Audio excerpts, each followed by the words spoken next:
त्वमेव विद्या सर्वं त्वमेव त्वमेव सर्वं मम देव देवः। जय गुरुदेव। मंच पर विराजमान अनामी धाम के महाप्रभु दाता दयानंद गुरु महाराज, सभी जीवों के मसीहा कणकण में सर्वत्र व्याप्त अनामी धाम के महाप्रभु दाता दयानंद गुरु महाराज, आपके चरण कमलों में कोट कोट नमन। पुनः आपके चरण कमलों में कोट कोट नमन। जय गुरुदेव।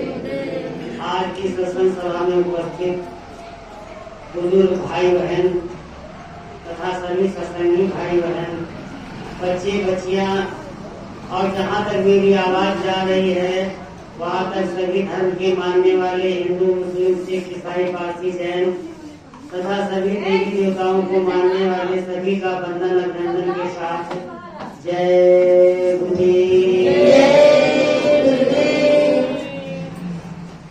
भाइयों बहनों, सबको पता है कि सत्संग सतगुरु के अलावा कोई नहीं था। अगर हम सत्संग का सही अर्थ समझ लें तो हम स्वयं समझ जाएंगे कि सतगुरु के अलावा कोई सुना ही नहीं सकता। सत्संग बाहर है ही नहीं, सत्संग तो हमारे अंदर। सत्संग का मतलब होता है सीधे सीधे कि सत्य का साथ। और ये संसार सत्य है नहीं, ये तो मृत लोक। मृत लोक में सत्य कुछ है ही नहीं, तो साथ कौन करा देगा? सद्गुरु जो है, सत्संग होता कैसा है? ये बहुत गूढ़ बात है, ये हमारे बस का स्पष्ट करना मुश्किल है, क्योंकि सद्गुरु सागर के समान होते हैं और हम एक बूंद के समान। तो बूंद जो है सागर का महसूस एहसास तो कर सकता है, मगर उसके संबंध में कुछ कह नहीं सकता। तो सागर की महिमा का वर्णन एक बूंद नहीं कर सकता। इसी प्रकार कोई भी वक्ता जो है या कहने वाला सद्गुरु के अलावा उस सत्संग की महिमा का वर्णन कोई कर नहीं सकता और सत्संग कोई करा भी नहीं सकता। सत्संग असली में वो है अनामी प्रभु जहाँ अनामी धाम में हैं, उनके मुखार बिंद से निकले हुए शब्द ही नाम के निर्देश नहीं आता।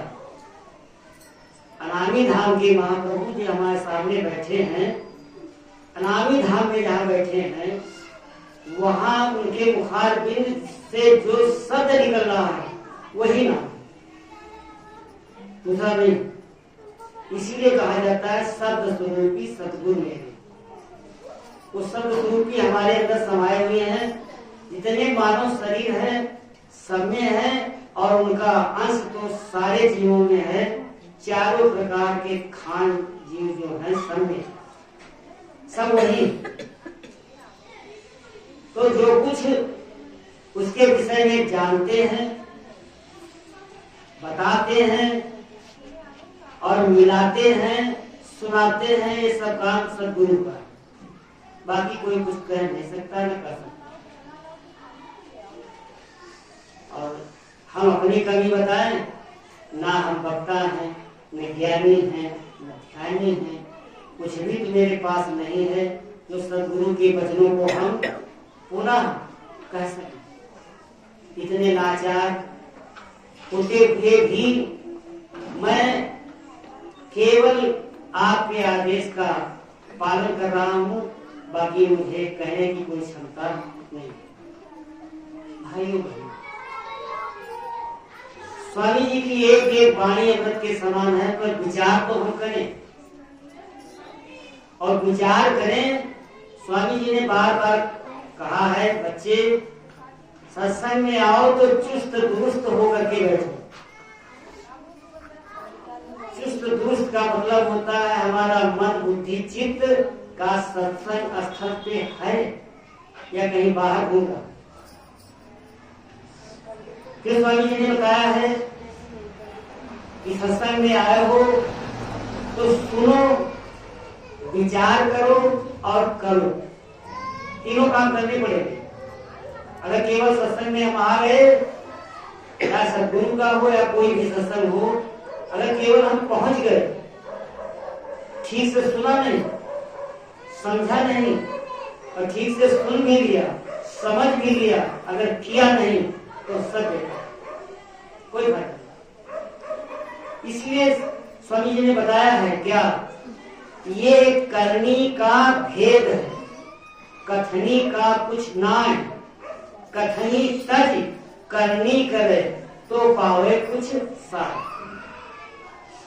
सत्संग जो है ये कहने का विषय नहीं है, ये करने का विषय है। स्वामी जी ने जो बताया है सुमिरन ध्यान भजन, उसको जब हम करेंगे तब हमको सत्संग खुद ही सुनाई मिलेगा। अंदर हमारे जो नाम आ रहा वही तो सत्संग है, वही तो सत्य है। वो कोई नहीं सुना सकता, केवल सद्गुरु के अलावा कोई सुना ही नहीं सकता। केवल गुरुवाणी की चर्चा की जाए, जो स्वामी जी ने बताया है, जो जिसकी समझ में आया है, जितना वो याद रख पाए, उसी की चर्चा वो करते हैं, बाकी उसे पता ही क्या। तो भाइयों बहन, स्वामी जी उसकी उस वाणी को हम याद करते हैं। स्वामी जी ने कहा है, बच्चा रहना नहीं देश गिराना है। ये देश हमारा नहीं, ये गिराना है, और दूसरे के घर हम आए हैं, और यहाँ पर हम क्या कर रहे हैं? क्या हम इसको दूसरा घर समझ रहे हैं? हम तो इसे अपना घर बना रहे हैं, एक नहीं 10 घर बना रहे हैं, हजारों हजारों करोड़ों करोड़ों रुपया सब समेट करके बैंकों में भर रहे हैं, घर में भर रहे हैं। क्या हम अपने घर में? तो स्वामी जी बताते हैं, बच्चा रहना नहीं देश बिराना, ये बिराना देश है। कुछ दिन के लिए हम आए इस शरीर में, आए तो हम बहुत दिन के। सतयुग जब लगा होगा तब तीन लोग के मालिक काल भगवान ने हमको मांग करके यहाँ से लाए थे। जितनी जीवात्माएं संसार में हैं सब मांग करके लाए। और स्वामी जी बताते हैं कि बच्चा अनामी प्रभु के यहाँ जितनी जीवात्माएं हैं उसमें से एक बूंद यहाँ है, केवल एक बूंद में कितने जलचर हैं, कितने थलचर हैं, कितने नभचर, यानी आकाश, पानी और जमीन में कितने जीव हैं। कोई गणना यहाँ मनुष्य के पास है? सरकार के पास कोई रिकॉर्ड है? किसी के पास नहीं है। परंतु एक एक जीव का हिसाब हमारे प्रभु के पास है। तो हम अपने घर कब जाएं? जरा विचार करें। हम सत्संग में विचार करने की जरूरत है, करने की जरूरत है, सुनने की जरूरत नहीं। केवल सुन लें चले, कोई फायदा नहीं होगा। क्या हम अपने घर जाने के लिए तैयार हैं? स्वामी जी ने साफ साफ कहा कि हम आए वही देश से जहां तुम्हारो धाम और तुमको घर पहुंचाना एक हमारो काम। केवल वो एक काम के लिए ही है, बाकी उनका आने का कोई मकसद है ही नहीं। हमको लेने के लिए जितनी जीवात्माएं हैं संसार में, उसमें विशेष करके जो मानव शरीर में हैं, उन सबको लेने के लिए हुआ, किसी एक को लेने के लिए नहीं है। क्या हम जाने के लिए तैयार हैं?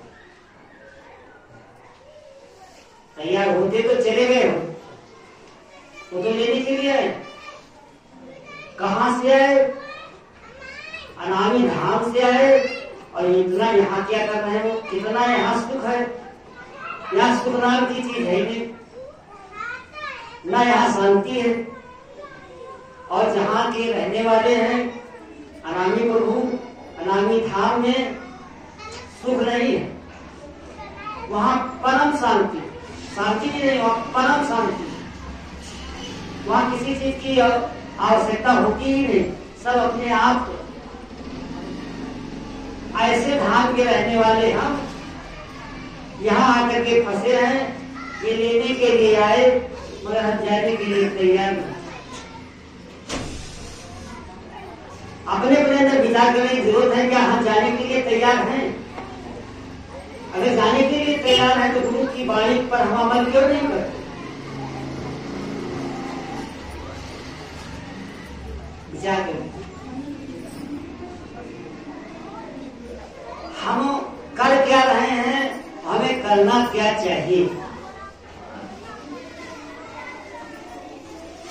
जब वीराने देश में है तो अगर हम इसको वीराना समझ करके रहें तो शायद हमारा रूप जो है उधर चला जाए, परंतु हम तो यहाँ अपना समझ करके रहते हैं, सबको अपना समझ। अब जीव आत्मा यहाँ फंसी। स्वामी जी ने खूब समझाया है, समझा भी रहे। इस समय बहुत दया हो रही, मगर कहाँ हो रही है? घाट के ऊपर करके देखिए, घाट के ऊपर अपनी दया हो रही, और जिनको दया मिल रही है वो एहसास करते हैं, कह हो सकते नहीं।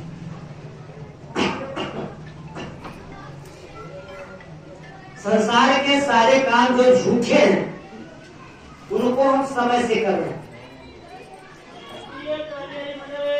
मगर हम अपने घर जाने के काम के लिए क्या तैयार?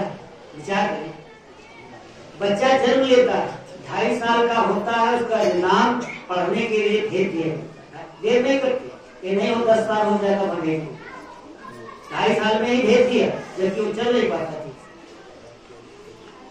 सयाना हो गया, पढ़ लिख करके तैयार हो गए, तो लोग कहते हैं जल्दी से इसको कहीं रोजगार मिल जाए, बिजनेस मिल जाए, धंधा मिल जाए,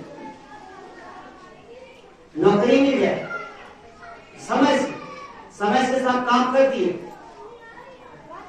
समय आया अवस्थाई विवाह भी कर दिया, परिवार बसा दिया। उसने अपना परिवार बसाया, हमने अपना परिवार बसाया, जो आया सो अपना परिवार बसाया, सारे काम समय से। कहीं देर किया हमने, परंतु हम अपने घर जाने के लिए क्या तैयार हैं? हम अपने घर कब जाएंगे? बाल्यावस्था बीत गई, किशोरावस्था बीत गई, जवानी बीत गई, कुछ लोग जवान हैं, कुछ लोग बुढ़ापे में पहुंच गए। अगर हम कब जाएं? क्या हम भूले नहीं? हमने अपने को ही भुला दिया, हमने अपने को ही भुला दिया। आत्म ज्ञान बिना नर भटके, क्या मथुरा क्या काशी। आत्मज्ञान संसार में नहीं, क्योंकि हम क्या हैं, हम कहां से आए, कैसे जाएंगे, ये हमें नहीं मालूम। सब कुछ जाने कुछ नहीं हुई। आप संसार की सारी विद्या पढ़ ले, सब कुछ जाने कुछ नहीं कर पाएंगे, कुछ होगा ही। अध्यात्म की बात कर, सब कुछ जाने कुछ नहीं। क्यों? जाननहार जीव है, जानने वाला तो जीव आत्मा है, सूरत है, और सूरत बेहोश पड़ी इसके ऊपर, तो हम जानेंगे कैसे? न हमारे पास सील है, न क्षमा है, न संतोष है, न पीड़ा है, न विवेक है, कुछ है ही नहीं। क्योंकि ये 5 सहेलियां जीवात्मा की, जीवात्मा बेहोश पड़ी है, ये 5 सहेलियां की बेहोश पड़ी है, सील, क्षमा, संतोष, पीड़ा, विवेक। जब तक जीवात्मा जगेगी नहीं तब तक हमें विवेक होगा। और हम अपने घर जाने के लिए अभी नहीं तैयार। संसार के कार्य तो हम सब समय से कर रहे हैं, मगर जीवात्मा को अपने घर जाना है, इसके लिए हम आज भी तैयार नहीं। क्या करें? करना चाहिए ना। हम अपना काम नहीं कर रहे, झूठा काम जो है, जो संसार मिथ्या है, झूठा है, नासवान है, उसके लिए मरेगा। अगर कर शब्द कहा जाए तो मरेगा। स्वामी जी ने इसी बात को कहा। क्या कहते हैं स्वामी जी? हाँ, अगर हम शिकायत करते हैं अपने प्रभु से कि प्रभु मेरे पास भजन करने का समय है, उन्होंने आदेश दे दिया कि जाओ लैट्रिन में बैठ करके कर दो, उसमें भी अगर नहीं कर सकते तो कहा पानी में डूब के मर जाओ। इतनी दया, अरे इतनी दया तो आज तक किसी ने की ही नहीं। इतने महापुरुष आए पीछे, कबीर साहब से लेकर के कितने आए, इतनी दया किसी ने नहीं की। नाम दान मैल से लुटाया किसी ने नहीं। जितने भी पंथ वाले आज भी कोई मैल से नाम नहीं लुटाता अपने पंथ, उसका उनका जो पंथ है उस रास्ते में वो अपना नाम जो है मैल से नहीं लुटाते, वो ठीक नहीं दायरे में बैठ करके बताओ। हमारे प्रभु ने क्या किया? बहुत सुंदर बात कल उन्होंने बताई कि स्वामी जी ने एक मैक चौराहे पर लगा रखा था। अरे मंदिर में जहाँ सत्संग होता है वहां तो होता ही है, मगर उन्होंने स्वामी जी ने जो है चौराहे, जो मंदिर के सामने चौराहा था, उस पर एक मैक लगवा रखा था स्वामी जी। अब है या नहीं पता नहीं क्यों लगा रखा था कि जो लोग आ जा रहे हैं वो भी सुन ले, ये नाम का बीज उनके अंदर पड़ जाए। आज नहीं तो कल सही, कल नहीं तो परसों सही, कभी उनका कल्याण हो जाए। क्योंकि नाम जिसके कान में पड़ जाएगा वो इस संसार से किसी न किसी दिन बात अवश्य होगी। इतनी दया करने वाले प्रभु हमको मिले, फिर भी हम जाने के लिए तैयार नहीं। कंकड़ पत्थर जोड़ के मंदिर मस्जिद नई बनाए, उसी में सर पटक। स्वामी जी की एक वाणी हमने मानी ही नहीं। स्वामी जी कहते हैं, बच्चा देवी देवता पितर भवानी, देवी देवताओं की पूजा स्वामी ने मना नहीं किया। जिनको मार्ग नहीं मिला वे देवी देवताओं की पूजा करते हैं, करना चाहिए उन्हें। कम से कम शाकाहारी तो हो जाएंगे, शाकाहारी हो जाएंगे, देवी देवताओं की अगर पूजा करेंगे। एक न एक दिन स्वामी जी ने आदेश किया है कि बच्चा देवी देवता पूजा करते हो, रास्ता नहीं मिला है करो, मगर जब देवता खुद हो जाए उससे कह दो कि हमको मुक्ति दे दो, तो खुद ही नहीं मुक्त बता देंगे सबसे मिल जाके। तो उनकी बात क्या हमने मानी? देवी देवता पितर भवानी। देवी देवता सब लोग जानते हैं कहाँ रहते हैं? स्वर्ग में। और स्वर्ग है कहाँ? हमारे अंदर है। कहाँ पे है? स्वामी जी बताते हैं जहाँ जीवात्मा की सोच पड़ी है। स्वामी जी कहते हैं तुम जहाँ पे बैठी हो, जीवात्मा से कहते हैं जहाँ पर तुम हो, तुम तो ठीक स्वर्ग वैकुंठ के दरवाजे पे बैठी हो। अपना दरवाजा तो खोलो। हमने दरवाजा खोलने का प्रयास किया। स्वामी जी कहते बच्चा 2 महीने में दरवाजा खुल जाएगा। ये विश्वास का परमार्थी देख लीजिए। स्वामी जी कहते हैं कि 2 महीने में दरवाजा खुल जाएगा।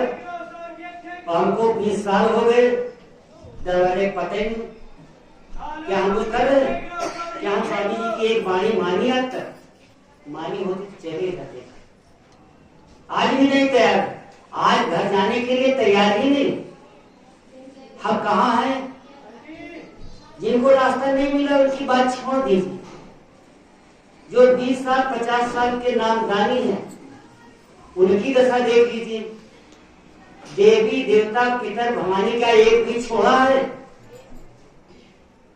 घर में जाकर के देख लीजिए। दाना के सामने।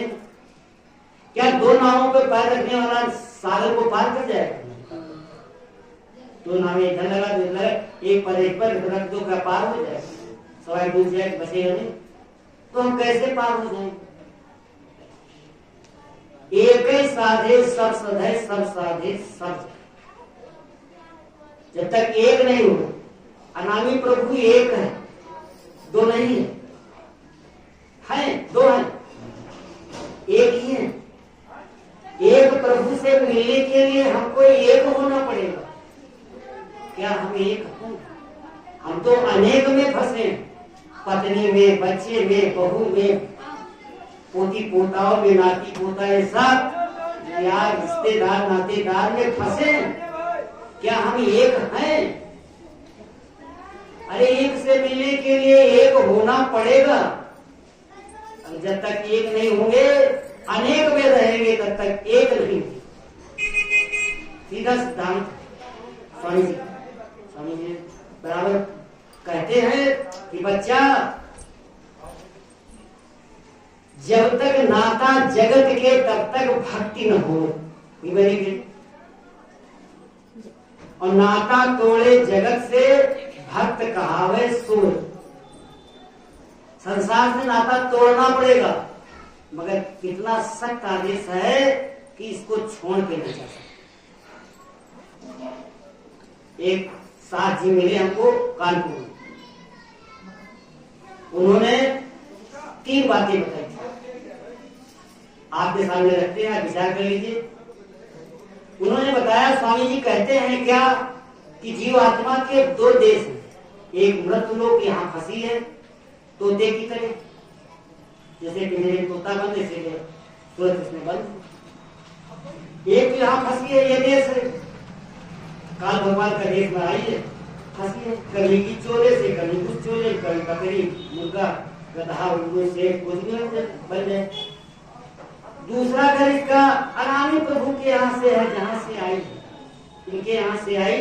इसका दूसरा घर वहाँ प्रभु के पास है, वहाँ 2 में एक मिलेगा।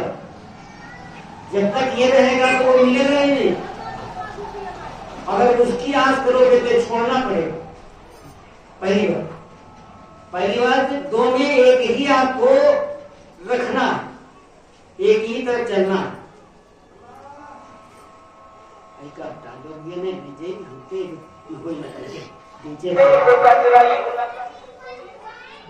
जय गुरुदेव।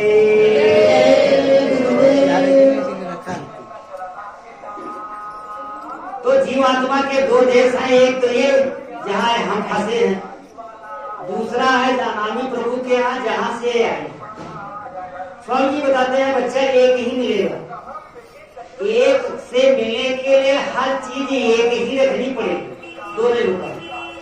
जब तक हम दो में रहेंगे, अनेक में, हम तो भी अनेक में, 2 में कहा, 2 में भी तो नहीं, अनेक में, तो एक कैसे मिल जाए? तो उन्होंने बताया कि जीवात्मा के 2 देश हैं, एक यहाँ फंसी है और एक उसका निजी घर है। तो निजी घर अगर जाना है तो इसको भुला देंगे। दूसरी बात उन्होंने बताई, आदेश है सदगुरु का कि इसको छोड़ करके जा नहीं सकते, इसी में रहना है। अरे इसको भुला देना है और इसी में रहना है, जाना कहीं नहीं। क्योंकि लेन देन कर्ज है, जिस महाजन का कर्जा चाहते हो, जब तक कर्जा पार नहीं होगा तब तक जाने देगा नहीं। काल भगवान का कर्जा हमने खाया। इन लोगों जो हमारे साथ जुड़े हुए हैं, ये सब हमारे महाजन हैं। किसी ने रोटी खिलाई है, किसी ने पानी पिलाया है, किसी ने कोई मदद कर दी, किसी ने कोई, हजारों करोड़ों साल के आए हुए हम हैं। सबसे जो है कितने लोगों ने कैसे हमको मदद की, वो सारा कर्ज हमारे ऊपर है। ये कर्ज हमारे आपके बस का नहीं है जो कोई पार कर दे। पार कौन करेगा? ये बैठे, ये पार कर देंगे।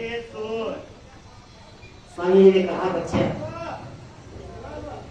तुम भजन नहीं कर सकते, मगर हाजिरी तो दे सकते। कहाँ देना हाजिरी? दोनों आंखों के मध्य भाग में, यहाँ इसके ऊपर ठीक सूरत बेहोश पड़ी, यहाँ पर सुबह शाम हाजिरी दोगे। स्वामी जी का सत्संग सुनिए, स्वामी जी साफ साफ कहते हैं कि बच्चा जब रोज रोज बैठोगे, समय से बैठोगे, तो यहाँ पर योग अग्नि प्रकट हो जाएगी और तुम्हारे पाप जो हैं पेट्रोल की तरह फट से जल जाएंगे। ये भी तो नहीं कर रहे। अगर हम ये भी नहीं कर रहे हैं तो स्वामी जी ने एक रास्ता और बताया। स्वामी जी कहते हैं अगर कुछ भी नहीं कर सकते, ना भजन कर सकते, ना घाट पे बैठ सकते, कुछ भी नहीं कर सकते, एक काम कर लो। वो कौन सा? स्वामी जी कहते हैं बच्चा हमसे प्रेम कर, बस हमसे प्रेम कर लो तो तुम्हारा काम हो जाएगा, तुम पास हो जाओ। मगर प्रेम कैसा प्रेम बताया है? कैसा प्रेम? साहित्यों में संतों के लिखा, जैसे एक मृग ठीक है जो जंगल में रहता, वो केवल बंसी की आवाज पे इतना मस्त हो जाता है वो अपनी सारी सुध भुला जाता है। तो लिखा है जैसे मृगा नाद को धावे, अमोहित हुए व्याधा ठिगावे।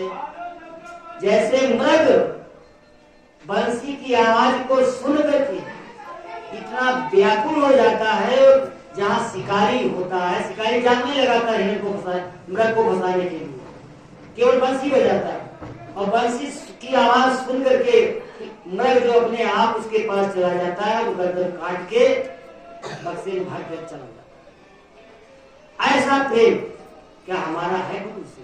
अपने अंदर टटोल के देखिए, क्या ऐसा प्रेम सदगुरु से है? नहीं तो भजन कैसे होगा? हम जाएंगे कैसे? हम तो यहाँ अनेक में फंसे हैं, एक में नहीं है। अरे हमें एक में तो आए, सब में ना हो, सब कुछ करो मगर एक हो जाओ, हट जाओ मन से, तन से हट जाओ। स्वामी ने कहा घर में परिवार में रहो, सब एकांत में बैठ करके भजन कर, एकांत एक अंत, आखिरी में एक हो जाओ। क्या करें? ऐसा अगर नहीं करें, दूसरा उदाहरण दिया, जैसा पतिंगा बाती पर अपने जाल को उछाल कर देता है। रात में देखिए बल्ब जल रहा है, दीपक जल रहा, कितने पतिंगे आते हैं और उसमें जल करके मर जाते हैं। क्या हमारा प्रेम गुरु से ऐसा है? अरे एक बात उनकी मानने के लिए तैयार नहीं, प्रेम तो बहुत दूर की बात है। अगर ऐसा भी नहीं है, तीसरा उदाहरण दिया स्वामी जी ने, क्या कहा? जैसे सती नारी अपने मरे हुए पति के साथ जाकर के चिता पर जिंदा जल जाती है। क्या इतना बड़ा त्याग है गुरु से? इतना बड़ा प्रेम है गुरु से? जिन्होंने किया उन्होंने पाया, ऐसा नहीं कि सबके सबका नहीं है, बहुत आपको मिल जाएंगे मगर ढूंढे तब ना। रोज रोज हम कहते हैं साध संग मोय देव नित, परम गुरु दाता, साध का संग हमें दो रोजाना प्रभु, मगर आपका घर में मिलेगा साथ घर में कोई नहीं। वो जहाँ साधना कर रहे हैं वहां जाना पड़ेगा, ढूंढना पड़ेगा, लोगों से मिलना पड़ेगा। भाई साथ कहाँ मिलेंगे, कहाँ मिलेंगे? तब वही काफी जिन खोजा तिन पाइया, मिलेंगे अवश्य मिलेंगे, जब है तो मिलेंगे, वह खोजने से मिले। क्या हमने किया? क्या हमने ऐसा प्रेम गुरु से किया? स्वामी जी स्वयं अपनी वाणी से कहते हैं, ध्यान दीजिए, बहुत उत्तम बात है, सर्वोत्तम है। ऐसा हम कर लें तो हमारा मार्ग कोई रोक नहीं पाए, काल भगवान हमारा मार्ग नहीं रोकेंगे। जैसे स्वामी जी बताते हैं, जैसे एक बालिका है, लड़की है, उसका जब विवाह हो जाता है, हमारी जीवात्मा का पति कौन है? आप लोग विचार करें। ये अनामी प्रभु है ना। हमारी जीवात्मा का पति अनामी प्रभु है। अगर अनामी धाम हमारी ससुराल है तो ये देश कौन है? मायका, जीवात्मा का। ये मायका कैसे है?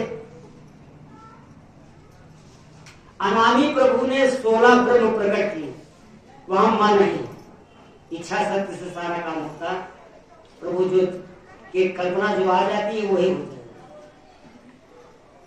16 ब्रह्म प्रकट किए और 16 ब्रह्मांडों की रचना करके सबको बांट दिया एक एक। काल भगवान ने तपस्या बहुत दिन की तो इनको ये लोग मिला, उन्होंने कहा अपने जैसा लोग हमको दो।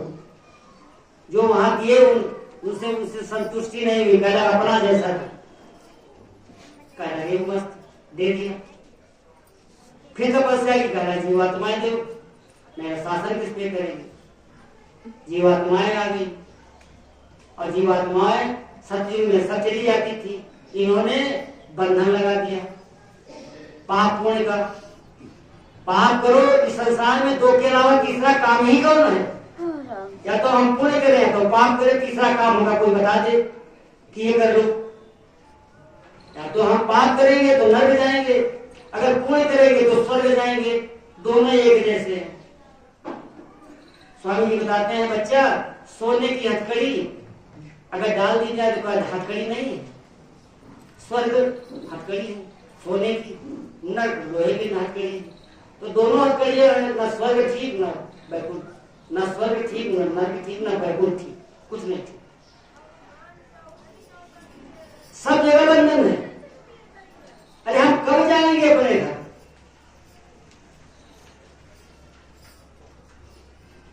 हम सत्संग नहीं सुना सकते, हमारा पावर ही नहीं, हमको पता ही नहीं सत्संग क्या होता है। जो स्वामी जी ने घर चलने की रास्ता बताई है उसकी चर्चा जो कुछ हम समझ पाए आपसे साझा करते हैं। ठीक है, हम अपने घर कब जाएंगे? क्या कोई और दिन आएगा? स्वामी ये बताते हैं बच्चा, गिनी श्वासें मिली है और खर्च कितनी कर रहे हो ये तुम्हारे ऊपर है। बैठे 12 चलत 18 स्वागत वहां 36 खर्च होती, और हम रातों दिन स्वागत मस्त है। कोई 12 घंटा सो रहा, कोई 8 घंटा सो रहा, कोई क्या कहते हैं 10 घंटा सो रहा। क्या है? स्वामी जी ने साफ साफ बताया, साधक को 4 घंटे से ज्यादा सोने की जरूरत नहीं, केवल 4 घंटे। साधक को 4 घंटे के लिए सोना है, ज्यादा समय नहीं इसके पास। क्यों? स्वामी बताते हैं बच्चा, 7 बजे शाम से 11 बजे रात तक का भजन का समय कर लीजिए। सवेरे 2 बजे से 8 बजे तक का समय, और शुद्ध समय 2 बजे से 5 बजे।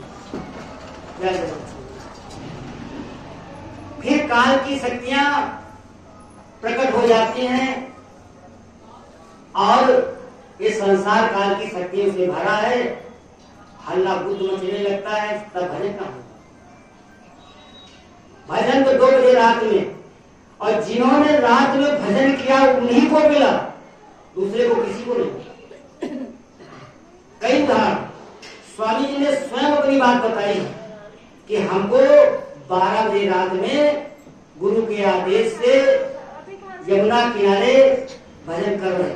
स्वामी बताते हैं कि बच्चा, मैंने 31 दिन केवल सुमिरन ध्यान भजन किया, एक रोटी पानी में भिगो करके खाई, मगर कुछ भी नहीं पता चला, न दिखाई दिया न सुनाई दिया। तब क्या किया? इतने विकल हो गए कि रोने के अलावा कुछ बचा ही। 3 दिन 3 रात्रि लगातार रोते रहे, न खाना खाया, छोड़ ही दीजिए, खाना तो खाते ही नहीं थे, न पानी, कोई काम नहीं, केवल रो। तब स्वामी जी बताते हैं कि तब हमको आवाज मिली गुरु की कि तुम भजन पे बैठो। भजन पे बताते हैं जब बैठे तो गुरु की दया आ गई, जो हमको आपको बताई गई है न क्या मिलेगा पहले वो आ गया, प्रकट हो गया। तो इन्होंने सोचा द्वारिकाधीश मंदिर में जो है कथा क्या कहते पूजा होने लगी। पेड़ पर चढ़ करके देखा, कहना वहाँ कुछ नहीं।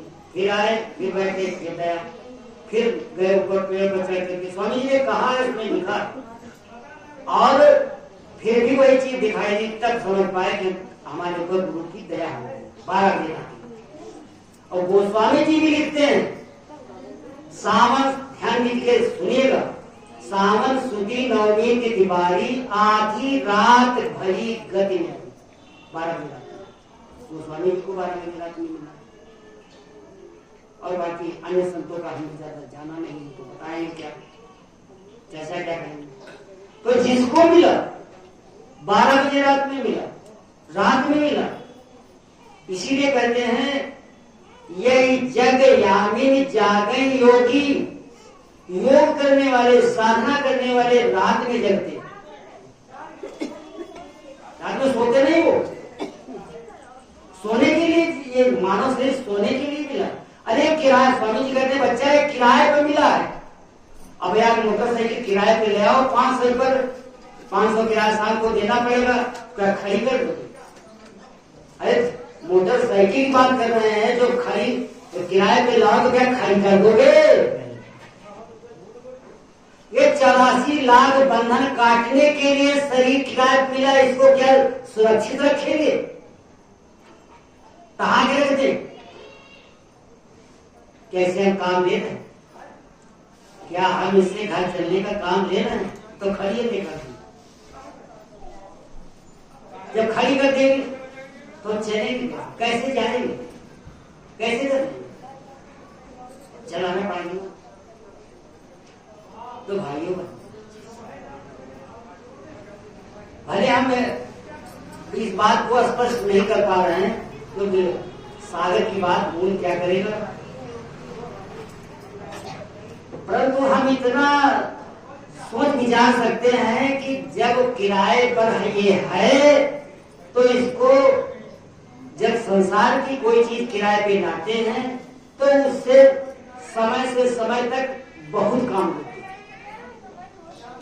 और ये 84 लाख जन्मों के बाद किराया मिला है पार करने के लिए, इस संसार रूपी भवसागर को पार करने के लिए 84 लाख जन्मों के बाद मिला है।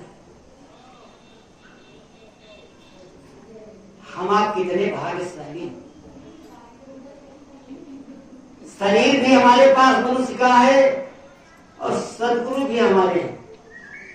इनकी दया है जो नाम दान भी दिया है और दया कर रहे हैं और कह रहे हैं चलो मेरे साथ। ये बार बार कहते हैं हम आए वही देश से जहां तुम्हारो धाम और तुमको घर पहुंचाना एक हमारो काम, इसीलिए आए हैं मेरे साथ चलो। हम जाने के लिए तैयार, कोई हाथ उठा दे कहीं हम जाने के लिए तैयार, सब तैयार, तैयार जाए खातिर सब। मैं करे कुछ न पड़े, करना कुछ न पड़े, मिल सब फ्री है। ये फ्री नहीं, सदगुरु की दौलत फ्री नहीं। करना कुछ न कुछ तो करना पड़ेगा। इनके एक आदेश का पालन तो करना पड़ेगा कि तो प्रेम कर लो या तो भजन करो। और प्रेम करना आसान तो है नहीं।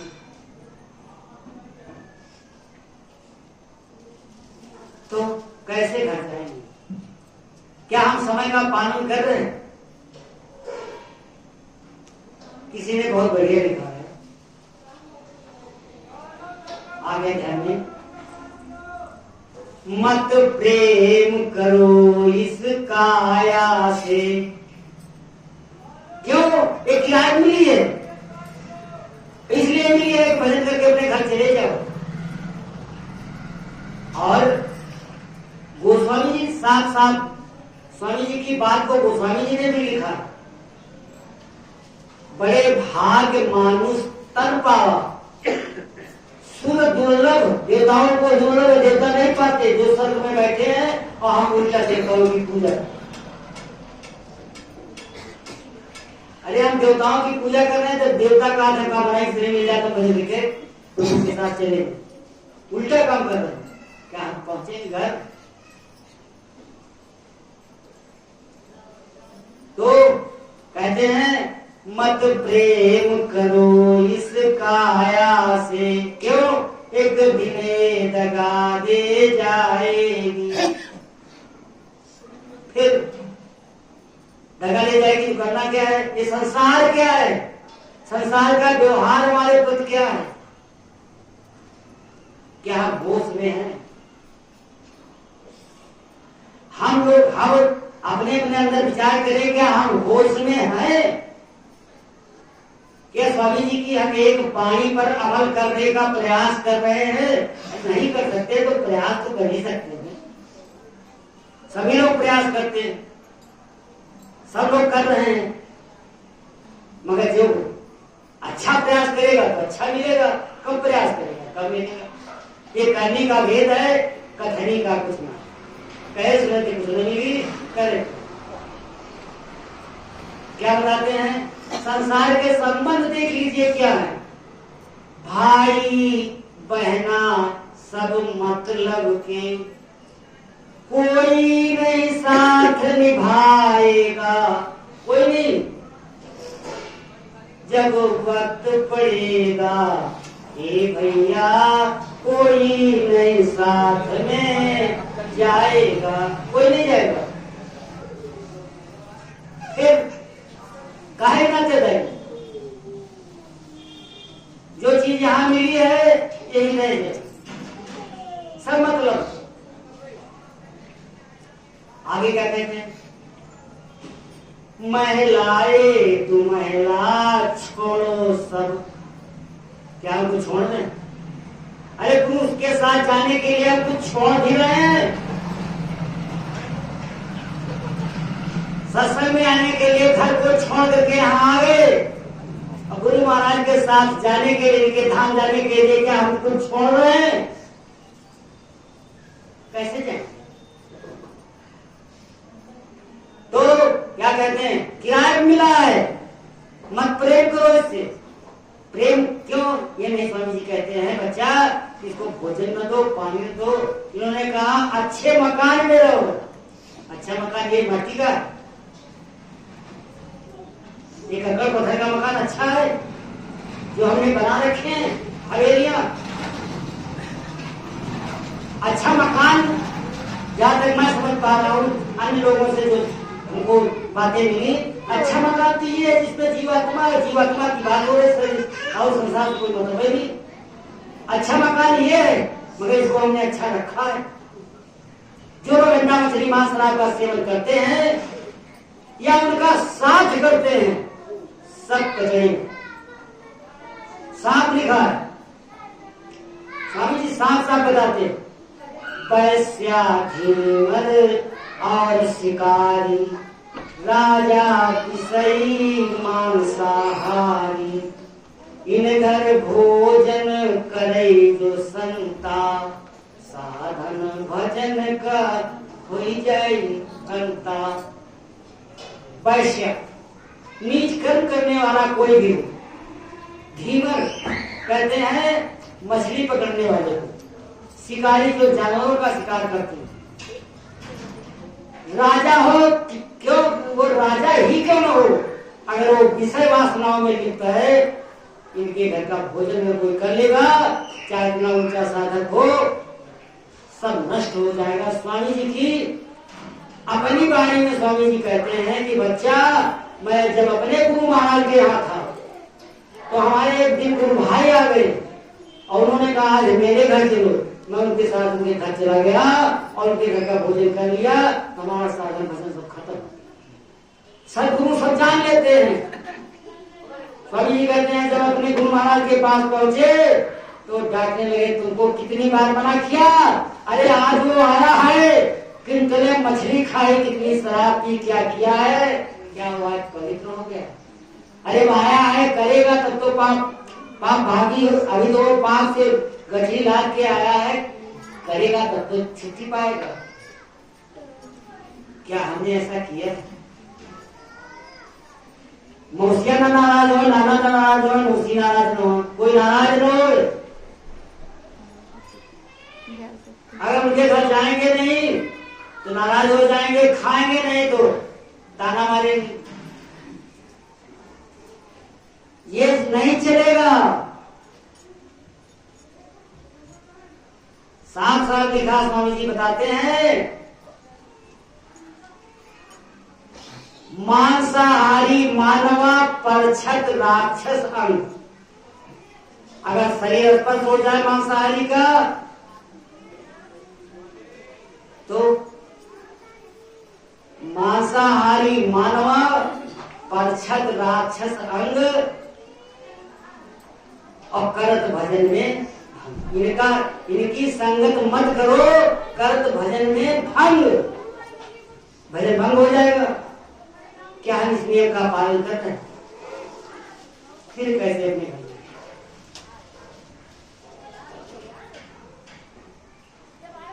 एक बात तो स्वामी जी की एक बात हमने मानी, एक भी बात नहीं मानी, मनमानी कर रहे हैं।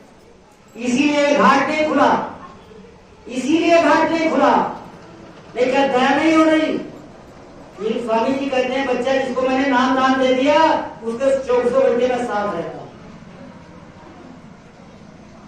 और प्रभु मेरे साथ है, फिर भी हमने आज तक देखे नहीं। क्यों? हम अनेक हैं, हम एक नहीं हो पाए, हम एक नहीं हो पाए, अनेक में हैं। जब तक अनेक में है तब तक एक नहीं होगी। और एक होना आसान नहीं है। जब इसी में रहना है और एक होना है, आप समझ लीजिए कितना कठिन है। यही तो कठिन है, मन को रोकना। स्वामी जी कहते हैं बच्चा बड़ा बैरी है मन घट में, इसी को जीतना कठिना। जिन्होंने मार मन डाला उन्हीं को सूरमा कहना। मन को जीतना है और ये कोई जीत सकता नहीं, क्योंकि ये त्रिलोकीनाथ का पुत्र है या उनका अंश है। अरे तो बड़े ही चंडाल हैं। उसमें लिखा है गुरुमय गुनागार भारी, उसमें साफ साफ लिखा है ये मन दुष्ट काल का चेहरा, नित धर्मावत निडर हुआ। स्वामी जी कहते हैं इनकी बातों को सुना या समझा या उसका पालन किया, फिर कैसे हो जाए? अरे हम कब जाएंगे घर? कौन दिन आएगा जब हम घर जाएंगे अपने? कितने युग बीत गए यहाँ आए हुए, अब की मिले हैं, अब की ये शरीर अब की मिला है, फिर ना मिलेगा। कर ले भजन गुरु, कर लो। अरे जिनके पास समय है कर लो, और कर ले भजन जवानी में, 2 दिन की जिंदगानी में। 2 दिन की जिंदगानी मतलब किशोरावस्था जवानी, बाल्यावस्था गई पानी में, बुढ़ापा गया पानी में, 2 ही में हो सकता है। मेहमान जवानी जाती है पिता और कभी ना, बुढ़ापे में होगा ही नहीं। जब शरीर बैठ नहीं पाएगा तो साधना कैसे होगी? और करना जीवन भर है। ये नहीं कि हम बुढ़े हो गए और चले नहीं पा रहे हैं, हम करेंगे नहीं, कुछ नहीं कर सकते तो हम गुरु का ध्यान तो कर सकते हैं। और यही मुख्य चीज है। जय गुरुदेव नाम जो है इसको हम अंदर अंदर हमेशा करते रहे। ये सुमिरन है, ध्यान यहाँ ऊपर गुरु को महाराज को देखने का प्रयास करें। 2 काम तो कर सकते हैं, केवल भजन नहीं हो सकता। और भजन के लिए सरल तरीका एक और है, जब हाथ पैर काम न करें और कान में बताते हैं तेल में रुई को भिगो लीजिए, निचोड़ करके कान में लगा लीजिए, बाहर की आवाज बंद हो जाएगी, अंदर ध्यान दीजिए, सुनाई देगा। सरल तरीका, जब हाथ पैर काम कब बैठता। तो हमने किया क्या? हमने छोड़ा क्या? जाने के लिए कुछ छोड़ा नहीं। तो क्या कहते हैं, महिलाए तुम महिला छोड़ो सब, मरघट की तुम याद करो, जब आग लगेगी इस तन में सब खाक खाक हो जाएगा। कहाँ गया मकान, कहाँ गया परिवार, सब कहाँ गए? अरे शरीर खाक हो जाएगा, कहाँ गए नातेदारी? फिर एक बात हमने स्वामी जी की मानी नहीं, मानूंगा। आगे क्या कहा? मत प्रेम करो परदेसी से। ये शरीर जीवात्मा के लिए परदेसी है और शरीर के लिए जीवात्मा परदेसी, क्योंकि दोनों अलग अलग से आए। ये शरीर तीन लोग के मालिक का भगवान का दिया हुआ है और जीवात्मा इसके अंदर जो है जो अनामी प्रभु के अनामी धाम से आई, दोनों अलग अलग से आए। तो इसलिए शरीर कहता है जीवात्मा से कि होशियार हो जाओ, मैं तो चलने वाली हूं। क्या कहती है? मत प्रेम करो परदेसी से, एक दिन दगा दे जाएगी। तुम ढूंढ न पाओगे हमको, हम जाने कहाँ को जाएंगे। अरे आग लगेगी, भूसी बन के सब उड़ जाएगा, पता नहीं चलेगा। जीवात्मा से कहता है शरीर मेरा पता नहीं लगा मैं कहाँ। इसलिए मत प्रेम करो इस काया से। क्या है? इसी से घर जाना है, क्योंकि रास्ता इसी में, ये किराए पे है और इसी में रास्ता है जाने का, इसी से जाएंगे, कोई रास्ता बाकी नहीं है। क्या हम होश में? कैसे जाएंगे? कब जाएंगे? शिकारत में कौन सी तिथि आएगी? कब जाएंगे? कुछ छोड़ा? आगे की लिखा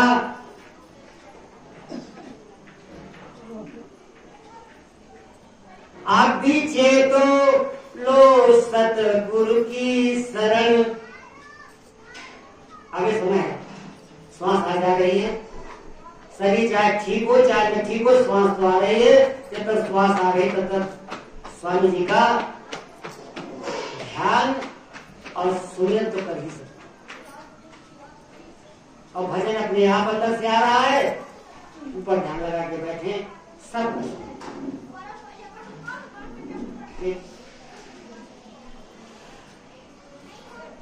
क्यों नहीं कर रहे?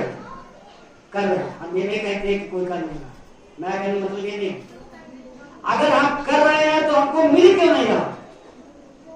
बात यहां पर ये आती है कि हम 20 साल हो गए, 25 साल हो गए, 50 साल हो गए, 60 साल तो किसी को हुए हो, इतने दिन से कर रहे हैं मगर हमने कुछ पाए नहीं, क्यों नहीं मिला? मिला क्यों नहीं? गुरु के बताए हुए नियमों का हम पालन नहीं, गुरु की आज्ञा का पालन नहीं किया। संसार स्वार्थी है, इसी को अपना बना रखा, ये मेरा, ये मेरा, ये मेरा, ये मेरा, कोई मेरा नहीं।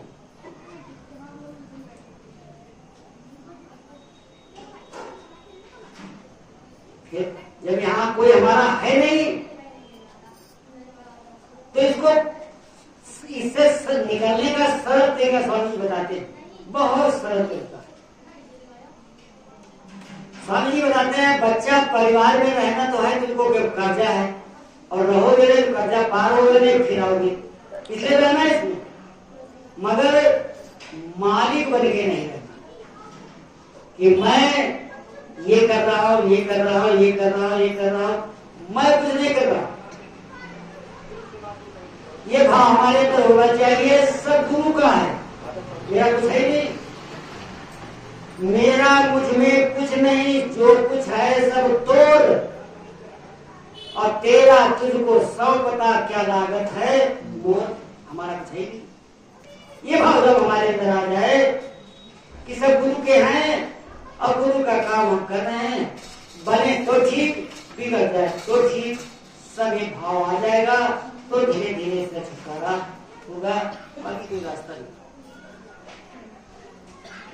बात यहाँ यही से बार बार आती है कि फिर कब जाएंगे अपने सारे काम समय से, मगर भजन कब करें, अपने घर कब जाए, और भजन स्वामी जी कहते तो कर नहीं पाओ, वो हमारी टेट में उनकी चीज है।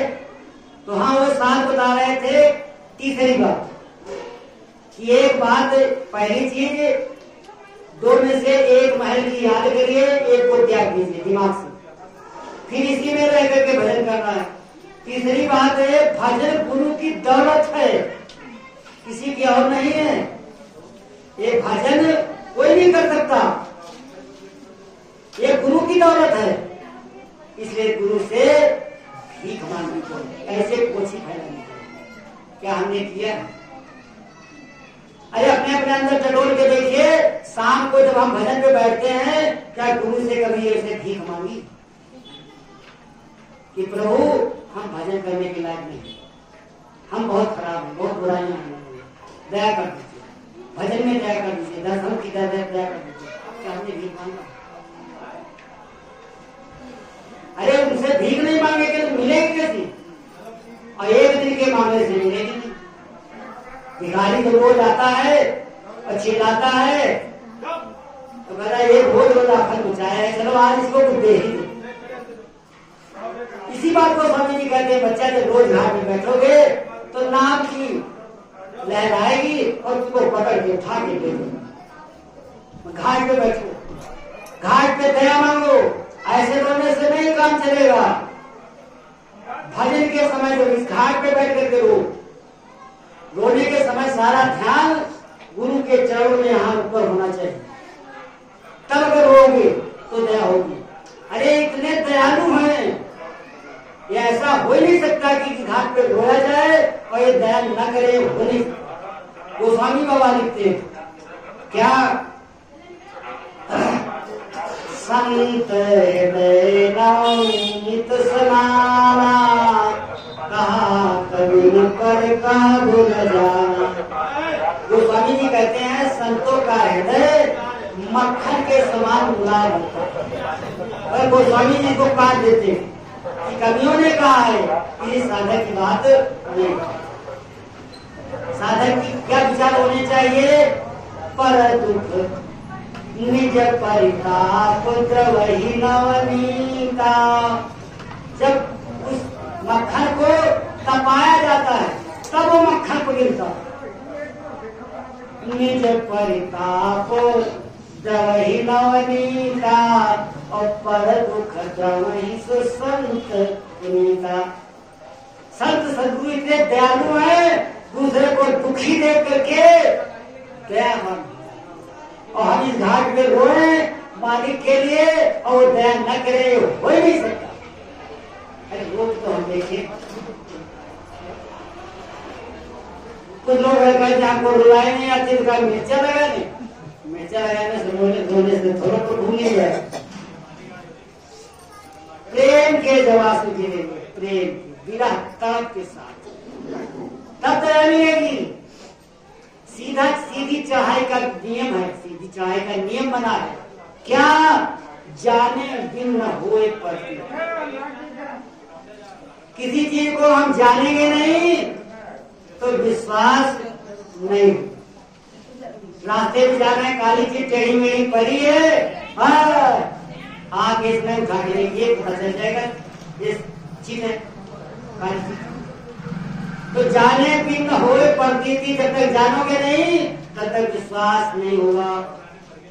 और स्वामी जी ने कहा हमको कोई जान सकता नहीं, तुम 100 साल तक की रहो, एक बात की पूर्ण नहीं पाओगे। फिर स्वामी जी बताते हैं कि मैं ही कहूं तो कहा न मेरा है, जो कुछ मैंने कहा है करो, पहचान हो जाएगी।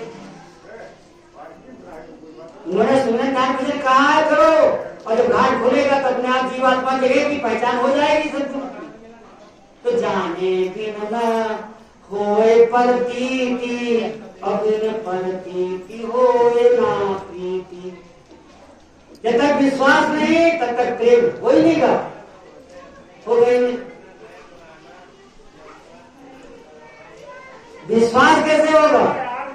जब जानोगे तब, और भजन करके जाना जा सकता, बाकी कोई तरकीब नहीं। तो जब प्रेम जानेंगे तो प्रेम हो जाएगा, और प्रेम हो जाएंगे तो विरह पैदा हो जाएगा। काहे की? रोटी खाए की नहीं, भजन करने, गुरु से मिलने की विरह पैदा हो जाएगा। जब गुरु को जान जाएंगे, कब? जब जीवात्मा जगेगी। सब कुछ जाने कुछ नहीं हुई, जाननहार जीव है। जब जीवात्मा जगेगी, ये गुरु महाराज के यहाँ से आई है, इसको होश आ जाएगा, हम तो कहा फंसे, तभी जान जाएगी। संसार के जाने से नहीं काम चलेगा, जीवात्मा जानेगी प्रभु को। जब जीवात्मा जानेगी, प्रेम पैदा हो जाएगा, तो भजन करने की पीड़ा पैदा हो जाएगी। रोटी की आवश्यकता, बस रोटी उतनी ही चाहिए। स्वामी जी ने कहा, बच्चा संसार में तुम उतना ही काम करो जितने में तुम्हारा ये शरीर चले। क्या हम उतना काम कर कि हमारा शरीर चले? अरे एक मकान से संतुष्टि नहीं, 10 मकान होने चाहिए, 20 रेलगाड़ियां होनी चाहिए, हवाई जहाज होनी चाहिए, बंगले कार होने चाहिए, बैंकों में करोड़ों रुपया होना चाहिए। क्या हम गुरु की एक बात मानी है? कोई संतोष हमको है? फिर अगर हम घर कैसे जाएंगे, कब जाएंगे? क्षमा कर दीजिएगा, मैं कुछ नहीं कह रहा, मेरी औकात नहीं कुछ कहने की। स्वामी जी की वाणी को दोहराने का प्रयास कर। अगर ये अच्छी लगती हो, आप विचार करिए, गुरु महाराज की वाणी से अगर मिल रही है तो चलने का प्रयास करिए। तो जब विरह पैदा हो जाएगी तो तड़प पैदा हो जाएगी। तड़प किसको कहते हैं? मछली को पानी से निकाल करके डाल दी तो तड़पती है पानी के। किसके लिए? पानी के लिए। मरने के लिए तड़पती, पानी के लिए तड़पती। जीवात्मा जब जग जाएगी तो विरह पैदा जब हो जाएगी भजन की, तो तड़प पैदा हो जाएगी। यदि तड़पेगी भजन के लिए, गुरु माँ क्यों भजन से गुरु महाराज के दर्शन होते हैं ना, वो अंदर से गुरु महाराज के दर्शन के लिए तड़पेगी जैसे मछली तड़पती, उसे अन्न पानी की फिक्र नहीं रहती। जब तड़प पैदा हो जाएगी तो अनुरागी हो जाए, अनुराग हो जाए। अनुराग से कहते हैं, जैसे विद्यालय में बच्चा पढ़ने जाता है तो लिखा जाता है अनुपस्थित, यानी उपस्थित नहीं। अनुराग, एक और राग संसार के रह ही नहीं जाए। जिस दिन जीवात्मा के अंदर तड़प पैदा हो जाएगी और उसके बाद ये अनुरागी अपने आप हो जाएगी, इसको फिर कोई राग संसार का अच्छा ही नहीं। चले तो हम अपने घर। अरे स्वामी जी कहते, बच्चा हम तो तुम्हारे लिए दरवाजे पे खड़े हैं, अरे एक कदम तुम आओ तो हम 10 कदम आएंगे। वो हमारे लिए अनामी धाम से यहाँ आ गए और हमारे लिए यहाँ भी चलने के लिए 10 कदम तैयार है, मगर हम एक कदम जाने के लिए तैयार नहीं। क्या हम होश में हैं?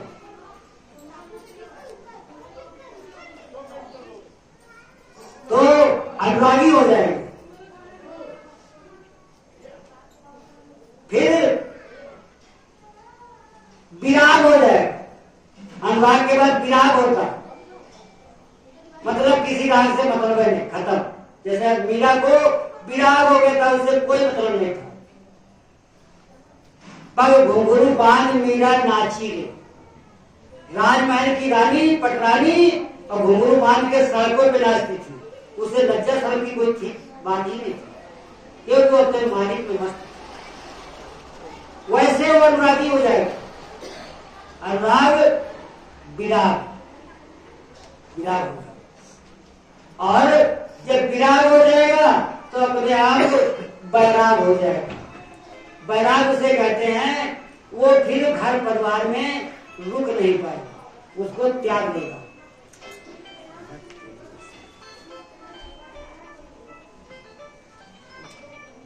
तो विराग हो जाएगा, बैराग हो जाएगा। जैसे मीरा बैरागी हो गई थी, उन्होंने सब घर परिवार समाज को सब छोड़ दिया। मगर स्वामी जी कहते हैं बच्चा तुमको कुछ छोड़ने की जरूरत नहीं, कितनी बड़ी दया है। अरे इसी परिवार में रहो, इसी में सब कुछ मिल जाएगा। ऐसा दयालु आता कोई है नहीं।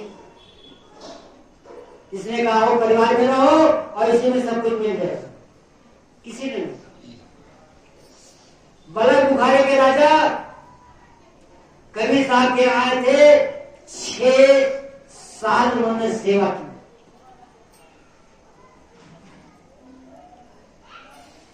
यहाँ पर हम अकेले नहीं कर पा रहे हैं, 6 महीना था या 6 साल था।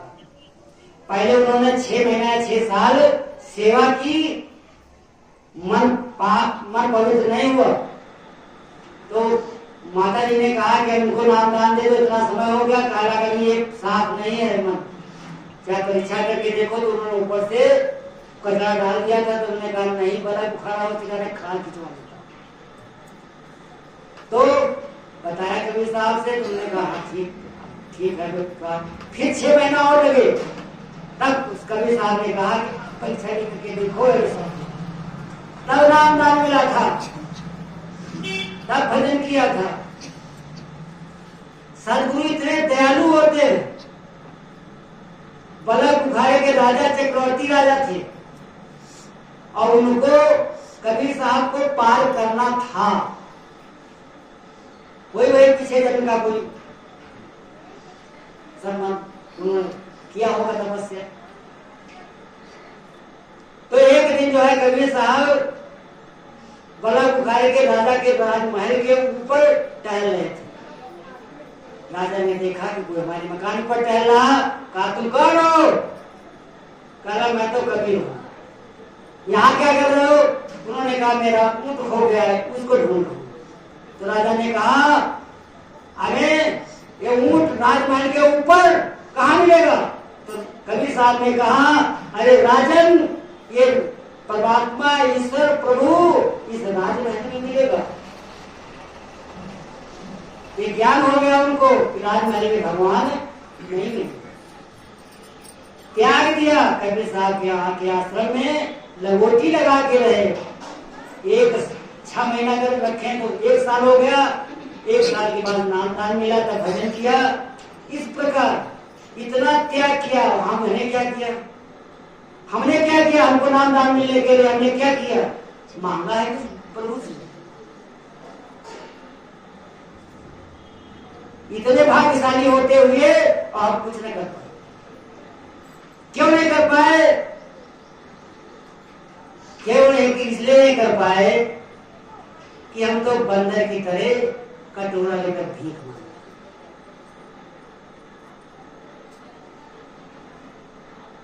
कहा भीख मांग रहे?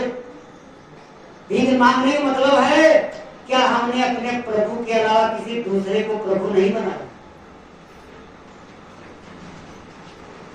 कटोरा लेकर के भीख मांगने का मतलब है कि एक अखंड मंडलाकार, अरे करोड़ों ब्रह्मांड का मालिक जिसका है पिता प्रभु बैठे, इस जीवात्मा का पिता अखंड सारे करोड़ों अरबों ब्रह्मांडों का मालिक बैठा है। उसकी ये जीवात्मा कटोरा लेकर भीख मांगे। अरे विचार तो करें। कटोरा लेकर भीख मांगने मतलब है क्यों ढूंढे पत्थर पानी में, मैं तो बसूंगा सानी में।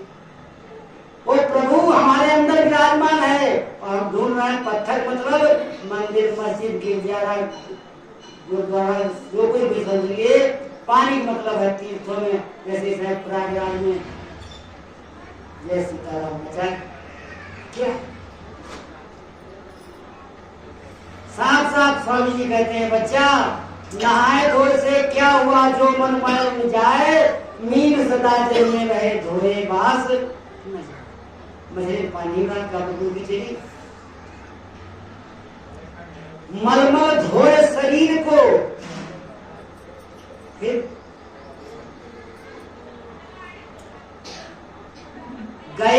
मन के मैल। मन का मैल तो गया नहीं, मगर शरीर को धोया। तो मनमल धोए शरीर को, धुले न मन के मैल, और नहाए गंगा गोमती, रहे बैल के बैल। कोई परिवर्तन भाव है? अरे हम कितने तीर्थ नहा ले, कितने मंदिरों में पूजा कर ले, कितनी देवी देवता पूजा कर ले, क्या हमारे में कोई बदलाव है? स्वामी जी कहते हैं सबकी पूजा करो, एक को मत छोड़ो। 33 करोड़ देवताओं की पूजा करो, जितने भी देवी देवता सबकी पूजा। कोई किसी को रुष्ट करने की जरूरत नहीं, मगर कैसे? अलग अलग नहीं। एक ही साधे सब सधे, सब साधे सब जाए, रही मन सींचे मूल को, तो फूले फले अगाए। मूल क्या है? सद्गुरु। केवल सद्गुरु की पूजा में, गुरु पूजा में सबकी पूजा। फिर अलग अलग जरूरत क्या है? सबकी पूजा करो, महाराज किसको करो? हनुमान जी को खाली पूजा, दुर्गा माँ नाराज, दुर्गा माँ की पूजा करो, हनुमान जी नाराज, नाराज कोई ना हो, सब खुश हो जाए। गुरु पूजा में सबकी। मगर हम पूजा कैसे करते हैं?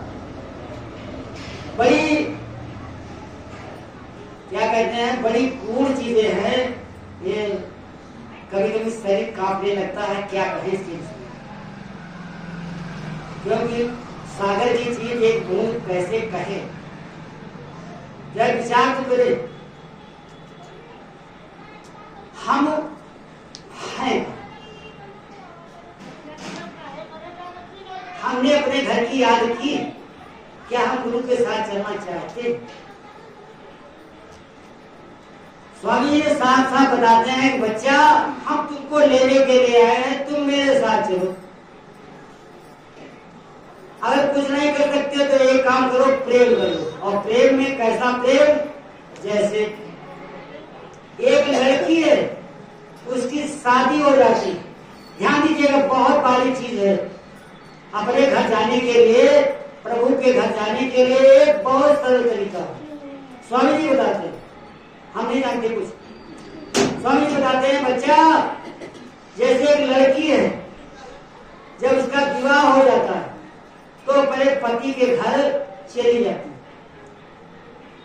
फिर मायके जब आती है तो पिता अगर उसका रोकता है, कहता है बेटी तुमको जाना नहीं, क्योंकि पिता रोक रहा है।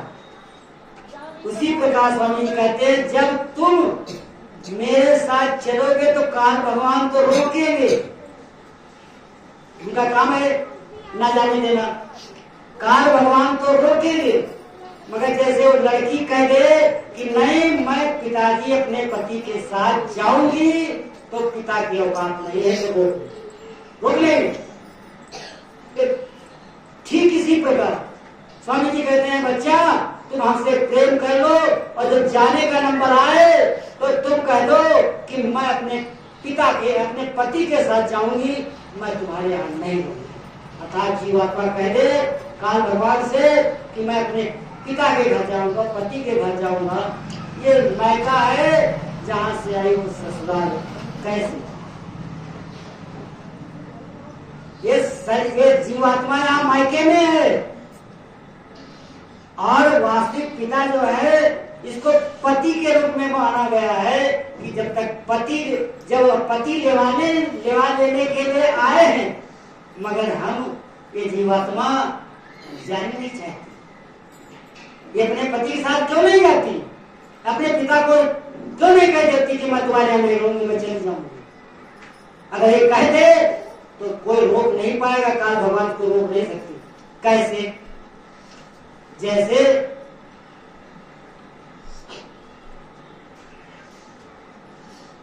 जीव आत्माएं इनकी है, और काल भगवान ने रोका है जबरदस्ती। जब हमारा अंत समय आ जाए, स्वामी जी ने बहुत बार समझाया है कि जब संसार में तुम्हारी कोई मदद न करे, तब तुम जय गुरुदेव नाम बोलना, मैं मिलूंगा, और यहाँ मिला हूं और वहां। साउथ होना है कोई? ये जितने आपको दिखाई दे रहे हैं हमारे आगे पीछे, क्या कोई जाएगा मेरे साथ? और ये वादा करते हैं कि अंत समय में जहां आशा तहां पासा, अगर मारने के समय पोती पोता नाती हवेलियां याद रह गई तो पुनः जन्म होगा, यही मानना पड़ेगा। जहां आशा तहां वासा। और अंत समय में अगर गुरु महाराज याद आए, स्वामी जी कहते हैं बच्चा जब वो जमराज आएगा तो जमा बैठ देगा, आंखें फट जाएंगी, बोल भी नहीं पाओगे, गिर भी करोगे, कुछ पता नहीं चलेगा। मगर बेहोश भी हो जाओ तो अंदर अंदर ये कहना जय गुरुदेव राम प्रभु का, जय गुरुदेव राम प्रभु का, ये अगर कहते रहोगे अंतिम श्वास में मैं इनकी ठेकेदारी इन्होंने ली है। ऐसा ठेका आज तक किसी ने नहीं, ऐसी जिम्मेदारी आज तक किसी सदगुरु ने नहीं। इतने बड़े दयालु आज तक कोई आया नहीं, मगर हम बड़े चालाक हैं, इनके साथ जाना नहीं चाहिए। तो कैसे आखिर कब जाएंगे?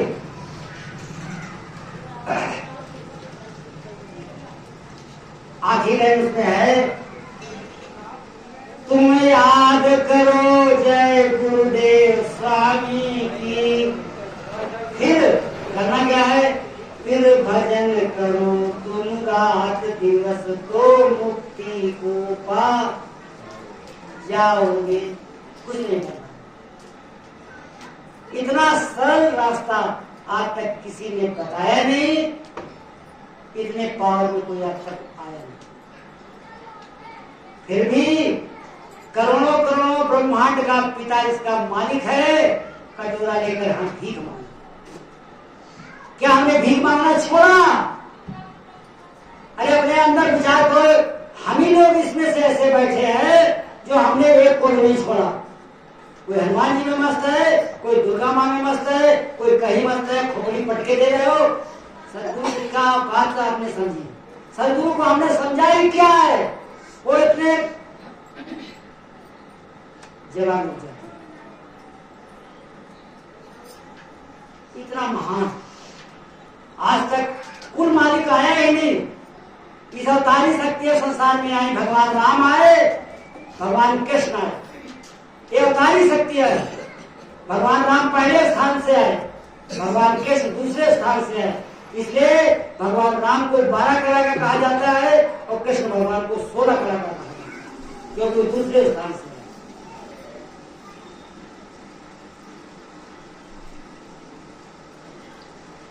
संसार में परिवर्तन करने के लिए महान शक्तियां आती है, महाप्रभु नहीं आते। जितने परिवर्तन संसार में हुए सब शक्तियों द्वारा हुए, या तो राम आए या तो कृष्ण, और महाप्रभु नहीं आए। अब की बार महाप्रभु नानी धाम से स्वयं चल करके आए, जब जीवात्माओं को तरफते देखा, उनके ग्रहण नहीं गया। अब हमको आपको लेने के लिए, अरे हम जाने के लिए नहीं थे। क्या हम होश में हैं? कल जो झांसी से आए थे, बहुत ही सुंदर एक बातें तो उन्होंने बहुत बताई और सब इतनी बढ़िया थी कि उनकी वाणी को याद करके विराग अपने आप पैदा हो जाती है भजन करने। एक बात हमको याद रह गई, वो आपके सामने रखते हैं। जो लोग कल नहीं गए थे वो लोग सुनो। एक राजा थे, जो लोग कल गए थे उन्होंने सुना है। एक राजा थे, उनके कोई औलाद नहीं थी। कहने सुनने में हमारी गलती हो सकती है, जो हमने सुना था हो सकता है भ्रम में फंस गए, सारा साकुल निकाल ले। एक राजा थे, उनके कोई औलाद नहीं थी। जब वो बुढ़े हो गए, राजगद्दी किसको दिया, कोई औलाद नहीं थी, तो वहां जब विद्वान उनके सभा में रहते थे, या चाटपार कहते चतुर चालाक लोग, उन्होंने कहा आप किसी के बच्चे की बलि दे दो। तो तुम्हारे बच्चा होगा। उन्होंने कहा ये नहीं, वो भी तो बच्चा किसी अपनी माँ का बच्चा है, वो कैसे कर सकते, वो नहीं होगा। बहुत कहा लोगों ने, कहा ये नहीं करता। फिर दोनों ने उनको फंसाया, चाटवारों ने कहा कि अच्छा ये नहीं कर सकते हो तो ढूंढियोरा पिटवा लो, खुद में करो। और ये ढूंढियोरा पिटवा लो, जो अपने बच्चे की बल चढ़ा देगा उसको बहुत बहुत मोहरे मिलेंगे। जब वो अपने हाथ बन देगा तो तुम्हारा उसमें कोई पाप नहीं। राजा ने कहा नहीं, मेरे आदेश से होगा इसलिए पाप मेरा लगेगा। मगर विद्वानी ने समझा सुन करके उनको तैयार कर। राजा ने ढिढोरा पिटवा दिया, जो अपने की बच्चे की बल चढ़ा देगा उसको बहुत मोहरे मिलेंगे। एक कोई किसान थे या क्या बताया भूल गए, कोई थे जिनके 7 पुत्र थे, 6 पुत्र कमाते थे, धन आते थे, एक छोटा बालक था, सबसे छोटा, वो तो काम करने लायक था नहीं। मगर उसको सदगुरु मिल गए थे तो अपने सदगुरु से जो पाया था उसका भजन करता था। था छोटा ही मगर अपने गुरु का भजन करता था। तो उसके पिता ने सोचा कि ये तो बेकार का आदमी, ये कुछ कमाता है नहीं, खाता है बल्कि, और ये 6 कमाते हैं, इसकी बल को चढ़ा दिए। सलाह किया और उसको लेकर के बल के लिए चल बचाने के।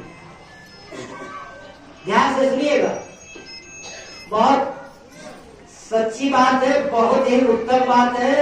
हम उस ढंग से कह नहीं पा रहे हैं, नहीं इतनी तड़प पैदा हो जाएगी ये सब बेटा।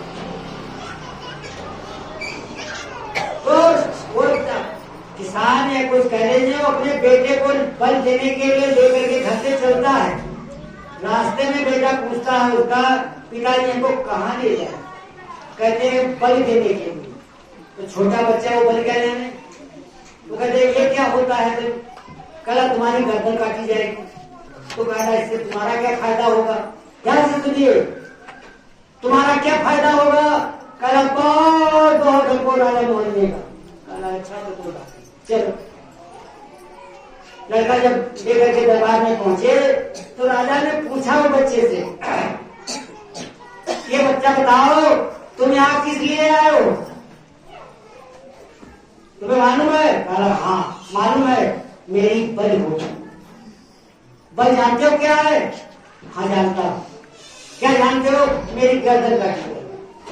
अच्छा, तुम अपनी खुशी से आए कि तुम जबरदस्ती लाए हो? यहाँ पे झूठ बोलता है। कहता नहीं मैं अपनी मर्जी से आया। राजा ने कहा तो अपनी मर्जी से आए हो तो चलो ठीक है। तो जिसको फांसी होती है, कत्ल किया जाता है, उसे एक आखिरी ख्वाहिश पूरी करने का समय दिया जाता है। राजा ने कहा तुम्हारी कोई आखिरी ख्वाहिश है? तो उस बच्चे ने कहा हाँ है, आखिरी ख्वाहिश मेरी है। कहा क्या है? कल मैं खेलना चाहता हूँ। छोटा बच्चा था ना, कल मैं खेलना चाहता हूँ। बहुत से खिलौने आ गए, बच्चा उसमें थोड़ी देर खेला, फिर खिलौनों को तो लात मार देता है।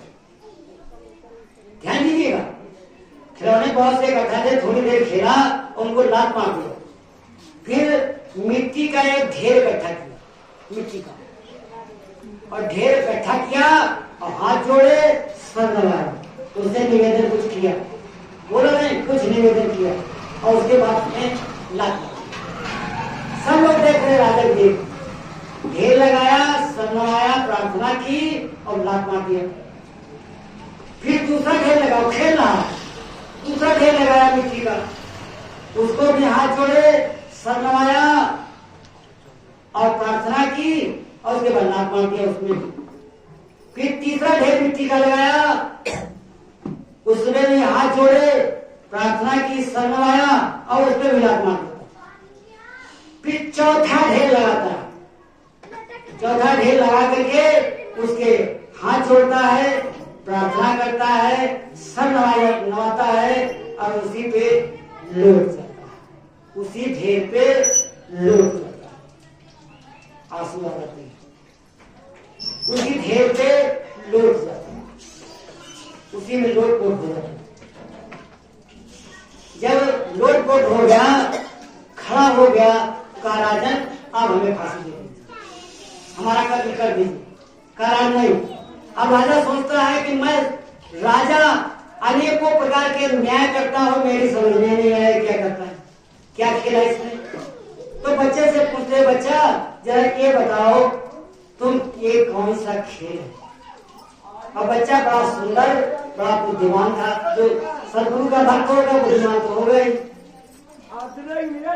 उसने कहा राजन सुन लीजिए, पहला ढेर जो मैंने लगाया वो मैंने अपने माता पिता का लगाया, उनसे हाथ जोड़े प्रार्थना किया कि मेरा कत्ल होने जा रहा है, मेरा जान बचा लीजिए, यहाँ से को कुछ नहीं मिला, हमारा पिता स्वयं वध कराने के लिए लाया है, तो यहाँ से खाली हाथ रहे, इसलिए दांत मार दिया।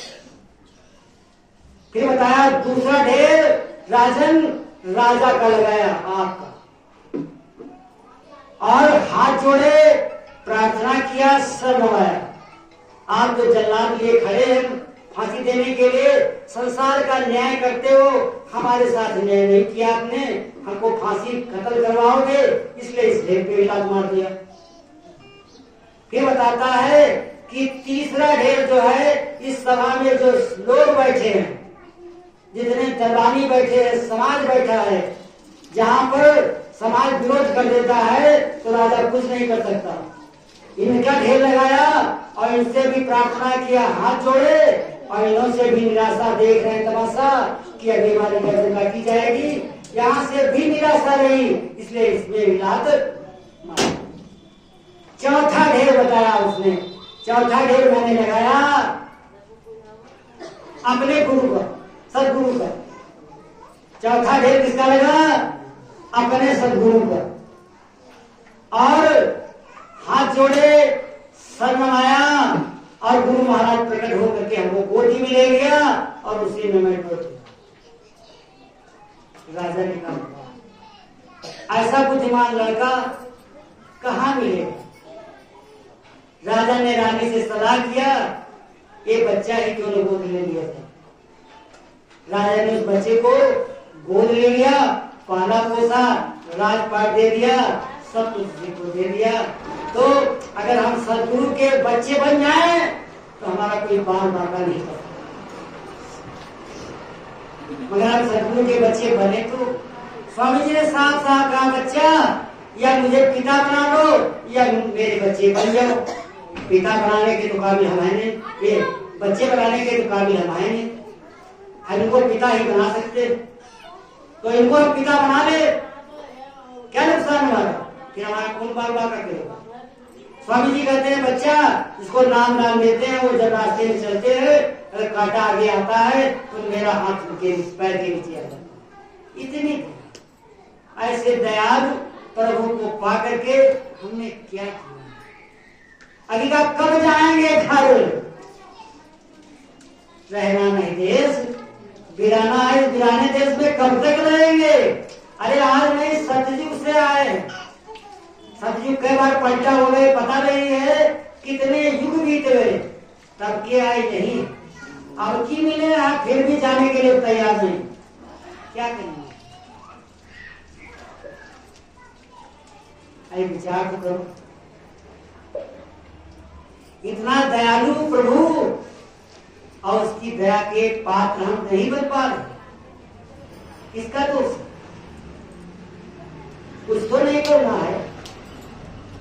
अरे तो आदेश सदगुरु का है कि इसी में रहो और इसी में रह करके बैठ कर किनारे भजन कर लो, मगर क्या एक आदेश का हमने पालन नहीं किया। स्वामी जी ने अपने लिए बताया कि 24 घंटे में एक रोटी पानी में भिगो करके खाई, 18 घंटे भजन किया, तब तुझे गुरु की दौलत मिली। जैसे हमने प्राप्त किया वैसे तुम भी मेरे पास चले आओ। क्या खट्टा मीठा चल फराजी भैंस सब रस ले, और कुतिया मिल गई चोर से तो पहरा कौन दे। कुतिया कहते हैं भूख को और चोर कहते हैं मन। काला का तेल कम पड़ा, आज मिर्चा ठीक पड़ा, मसाला ठीक नहीं है, आज करहारा ठीक नहीं गया, जीभ गया सब रस लिए, ये कुतिया है।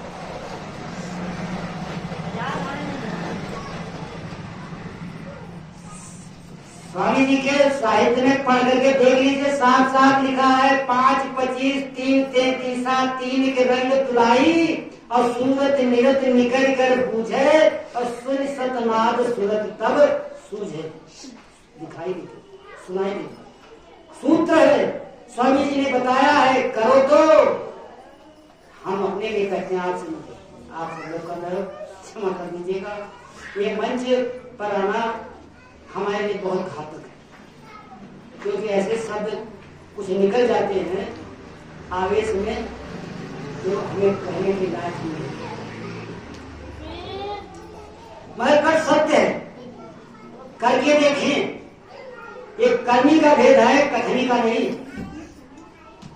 स्वामी जी ने स्वयं कहा, जब अन्न पानी उन्होंने खा करके पाया तो हमको ये रसगुल्ला छान के मिल जाएगा, हलवा पूरी खा के मिलेगा, पूरी पकवान खा के मिलेगा। स्वामी जी ने कहा, बच्चा जब तक मीठरस, चटरस, खटरस, मीठा भोजन, चटपटा भोजन, खट्टा भोजन।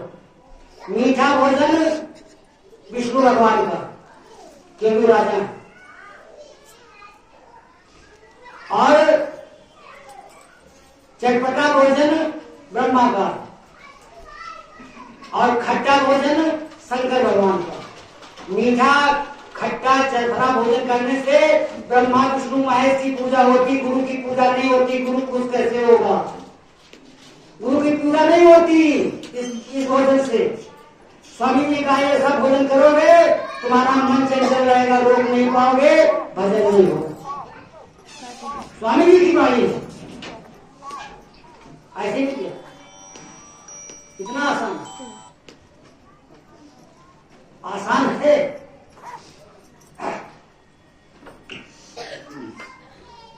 नियम क्या है? साधकों के नियम क्या है? सुन लीजिए।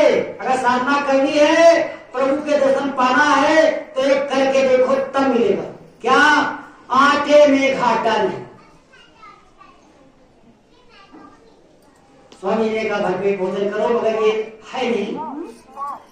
एक बार भोजन स्वामी जी ने बताया है, एक बार भोजन करो, शाम को भोजन मत करो, और भूख लगे तो दूध पियो, तरल पदार्थ खाओ, भोजन करोगे तो नहीं होता है। खैर ये भी छोड़ दो, तो आटे में घाटा नहीं। रोटी खाओ आटे की, दाल नाही दर्शन। 20 लीटर पानी में 1 किलो दाल डाल करके उबाली जाती है, और उसको मथानी से मथा जाता है। दाल नहीं मिलेगी, पानी मिलता है। ऐसी दाल साधना करने वाले खाते हैं। आटे में घाटा नहीं, दाल नहीं दर्शन, और दूध दही का नाम न लेना पड़े, रहो चाहे बर्सन, तब गुरु के दर्शन होंगे। ऐसे नहीं। तो भाई किसी को मिल रहे हो तो भाग्यशाली, क्योंकि हम किसी कोई ऐसी बात नहीं कहते किसी को नहीं मिल रहा होगा। ये अपनी अपनी साधना है, किसको कैसे मिला, कैसे मिल रहा है, हमने फिलहाल ये जाना। हम अपनी खोज बता रहे हैं, हमने ऐसा जाना और करके देखा, करके देखा। हालांकि आप नहीं कर पाए, आप नहीं कर पाए। जब से बारिश का अटैक हुआ तब से सब मामला गड़बड़ हो गया। दया उसकी प्रभु की मिलती है, सारी सूचना जाती है। आप एक दिन भगवान गुरु महाराज के लिए एक दिन तड़प तड़प करके भोजन न करिए और 24 घंटा रोइए, तो सूचना पहुंच जाएगी इनके पास कि आज तुम्हारा शिष्य तड़प रहा, तुम्हारे लिए अन्न पानी से कुछ नहीं। स्वामी जी अपने लिए बताते हैं कि मैंने 3 दिन रोया, 3 दिन कुछ नहीं खाया। गुरु महाराज के पास सूचना पहुंची, उन्होंने कहा, बच्चा अब तुम भोजन करके तो देखो। सारी सूचना हमारी जाती है गुरु के पास, क्योंकि वो हमारे अंदर बैठे गए, बाहर नहीं। सब कुछ देख रहे हैं, सब कुछ जान रहे हैं, हम करने नहीं चाहते। फोकट में लेना। स्वामी जी कहते हैं बच्चा, संसार की दौलत तुमको बगैर किए नहीं मिलती, तो अध्यात्म का बगैर किए दे करना पड़ेगा। हम तो कर कुछ नहीं।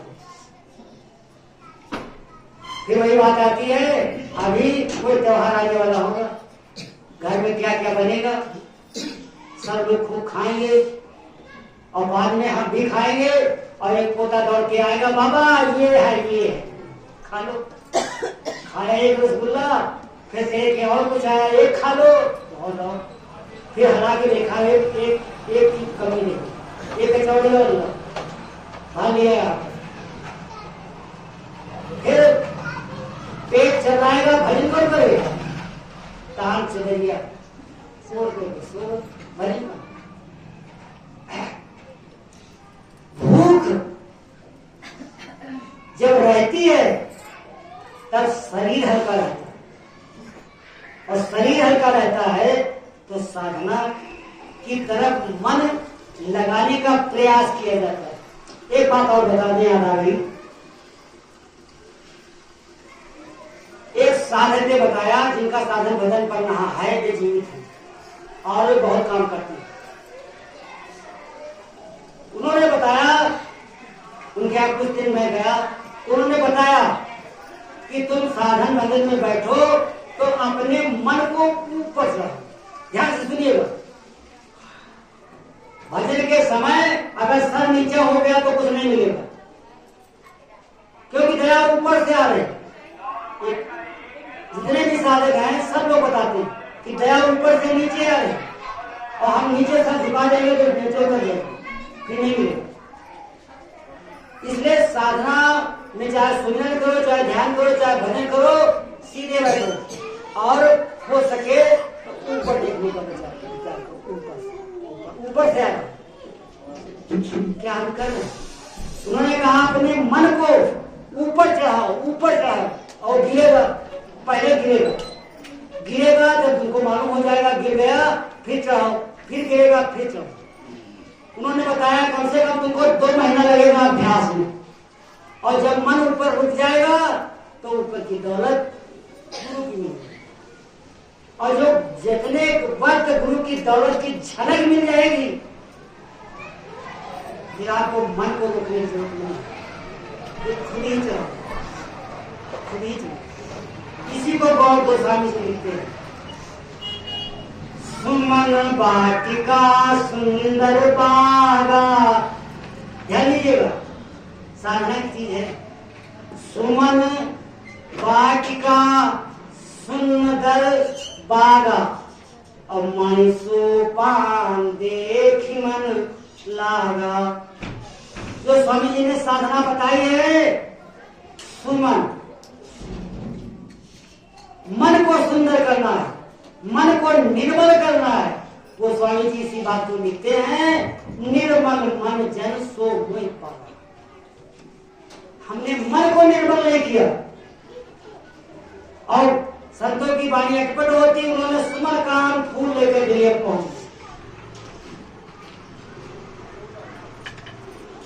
फूल से न देवी खुश होगी, न हनुमान खुश होंगे, न देवता कोई खुश होगा। सुंदर मन चाहिए, निर्मल मन चाहिए। क्या हमारा मन निर्मल है? बताइए।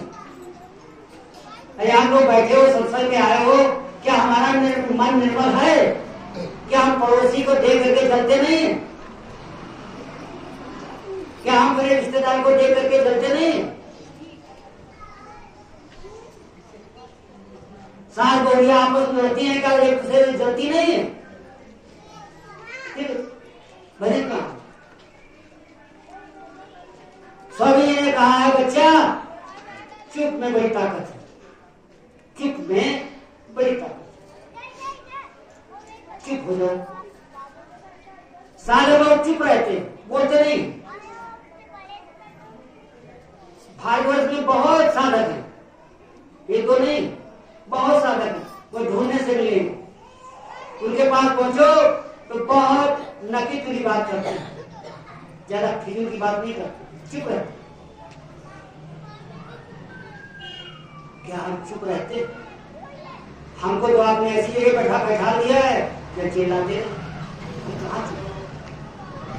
अरे मेरा पाप है, सच में कहता हूं कि मेरा पाप है जो यहाँ से चिल्ला रहा हूं। क्यों? जिसको विश्वास न हो, आंतरिक रहस्य रचना इसके पास हो, उसमें आप देख लीजिए। उसमें साफ साफ स्वामी जी की किताबों में, 9 किताबों में एक किताब है, उसमें साफ साफ लिखा है पीछे जन्म में जो शरीर से ज्यादा पाप करता है उससे शारीरिक सेवा ली जाती है, जो मन से ज्यादा पाप करता है उसे मन की सेवा ली जाती है, जो धन से ज्यादा पाप करता है उसे धन की सेवा ली जाती है, जो वाणी से पाप करता है उसे वाणी की सेवा लेकर के गुरु महाराज के पाप काट देते हैं। मैंने पीछे जन्मों में कितनों को क्या कहा होगा, वो पाप मेरे से चढ़ा है, वो पाप की गठरी लगी है, उसी से मैं चिल्ला रहा। कोई अच्छा काम नहीं है, ये काम अच्छा नहीं है। अच्छा केवल इतना है, इसको गलत भी नहीं कहा जा सकता। हम केवल गुरु की चर्चा करें और गुरु की चर्चा करने को सबको, हमने गुरु की चर्चा, अगर इसमें से जितने भी भाई और बहन बैठे हैं सबको अपने गुरु की चर्चा करने का अधिकार है, सब कर सकते और सब करते हैं।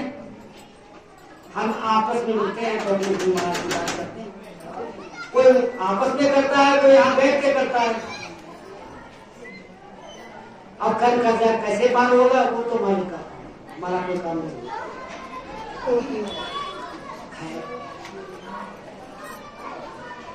हम कब चलेंगे? 5:25 3 की बात हो गई। सतोगुण रजोगुण तमोगुण ये भोजन से आता है। मीठा भोजन सतोगुणी, रजोगुणी त्रिफला और खट्टा तमोगुणी। ब्रह्मा विष्णु की पूजा होती है, स्वर्ग के आगे कोई नहीं जाएगा। गुरु के पास जाने के लिए अन्न और पानी का सेवन करना पड़ेगा। अगर किसी को भाइयों मिल जाए सब कुछ खाने से अच्छी बात है, मगर किसी साधक ने ये नहीं कहा तक कि ये सब खा करके मिले। स्वामी जी ने भी नहीं कहा। स्वामी ने बोर्ड लगाया था खट्टा मीठा चाहे थोड़ा भूलेंगे तो 5:25 5 विषय है जो हमारे अंदर है। आंख, कान, नाक, जीभ। आंख से 83% पाप आता है, कान से 13% पाप आता है और अन्न से 4% पाप आता है। कितना भटके हुए, क्यों? हमने चरण कमल का ध्यान नहीं किया। हमारा ध्यान केवल गुरु महाराज के चरण कमलों पे होना चाहिए।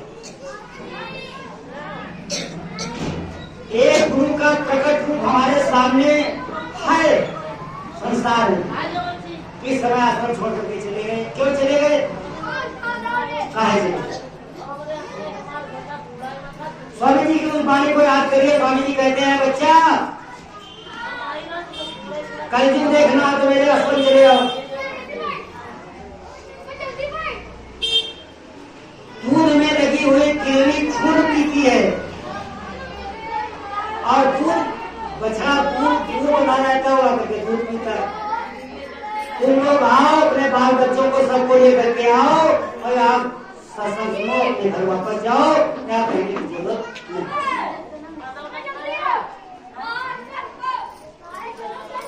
तो जब हम किलनी बने हैं तो कब तक बर्दाश्त करेंगे? वो कुछ कह नहीं सकते नहीं, तो इतने दयालु हैं। क्या क्या उनसे कहा गया होगा आपको जाने। कोई अपना ऐसे नहीं गए, वो कोई लीला कर रहे हैं, कोई काम कर रहे हैं, वहां कोई खाली नहीं बैठते, वो कुछ कर रहे हैं। क्या कर रहे हैं उनकी माया हो जाए। मगर हमारे अंदर विश्वास होना चाहिए कि हमारे गुरु महाराज ने जो कहा है वो कर सत्य है। मैंने कहा जरूरत पड़ी 400 साल करूंगा, पेड़ लगाया, खा के जाऊंगा, कल दिन में सबको बुलाऊंगा, चौथाई भी करूंगा। कितनी बातें उन्होंने कही, इसमें से एक नहीं हुई। कौन करेगा? है किसके अंदर? कुल सब छोड़ दीजिए। हमको पार कौन करेगा? हमको पार जाना, हमको अपने घर जाना, हमको अपने हमारे घर हमको ले कौन जाएगा? आप ले जाएंगे या वो भाई ले? कौन ले जाएगा? कोई ले जाएगा? अरे विचार करिए, क्या कोई दूसरा ले जाएगा? तो सदगुरु ही ले जाएंगे, तो फिर वो चले कैसे जाए? जब चले गए तो ले कैसे जाए? वही ले जाएंगे। वो है हमारे अंदर भाव कभी नहीं आना चाहिए। तो चले गए तो भजन चला गए। तो भाइयों रहना नहीं देश बिराना, इसको हम बिराना तो समझे। जब तक अपना समझते रहेंगे तब तक हम फंसे नहीं। भैया समय बता दीजिएगा, हमको समय का पता नहीं चल रहा।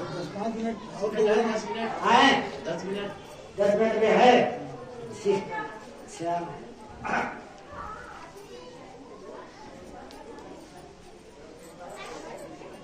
तो ध्यान देखिए, विचार करिए, घाट खुलेगा कैसे? मुख्य बात ये हमारा घाट खुलना चाहिए, क्योंकि इसी रास्ते से हमको जाना है।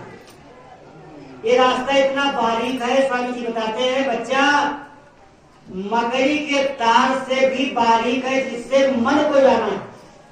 हमारा मन हाथी के समान होता है, कैसे जाएंगे भेद वाले से? इसीलिए स्वामी जी ने कहा, बच्चा छोटे बन जाओ, धूल बन जाओ। क्या धूल बनने के लिए तैयार? अरे यहाँ कहा है, चार कहा, कोई बता सकता? फिर हमने कैसे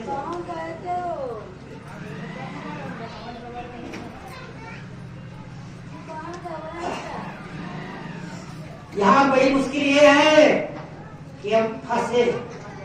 क्यों? कैसे?